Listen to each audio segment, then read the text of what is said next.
So, let's see, Sagittarius. Kamusta kayo dyan, mga Sag, no? Tingnan natin ano yung ayaw ni person mo na pag-uugali ninyo, na usual na ginagawa ninyo, no, mga Sag. No? So, let's see. Kuha tayo ng 2 cards for you, Sagittarius. 2 cards for Sagittarius, please. Tingnan natin.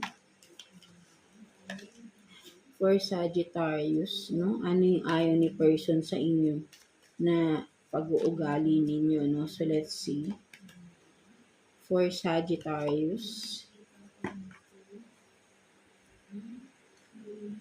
So, you have this, close your curtains, no? Close your eyes, sleep, and then fall down on the couch. No? So, sinasabi dito ni person mo, Sagittarius, no? Masyado ka raw antukin, no? Something like that, no? So, for some of the Sagittarius, no?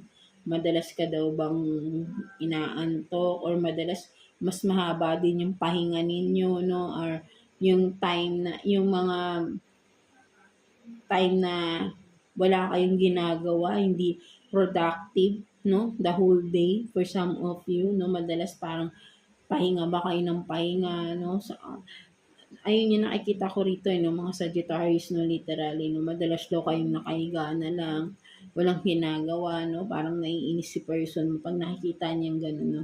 Parang wala kang, like I said, is wala kang productive, ano bang tawag dito? Yung hindi ka nagiging productive, no, sa isang araw, no?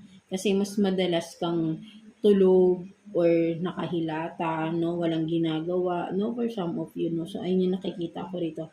Parang sinasabi din ni person mo, Sagittarius, no, may pagkatamad raw kayo, no, something like that, no. So, ayun yung nakikita ko rito, no, mga Sagittarius natin, no. So, yeah, that's it for you, Sagittarius. God bless you all, and thank you for watching, Sagittarius.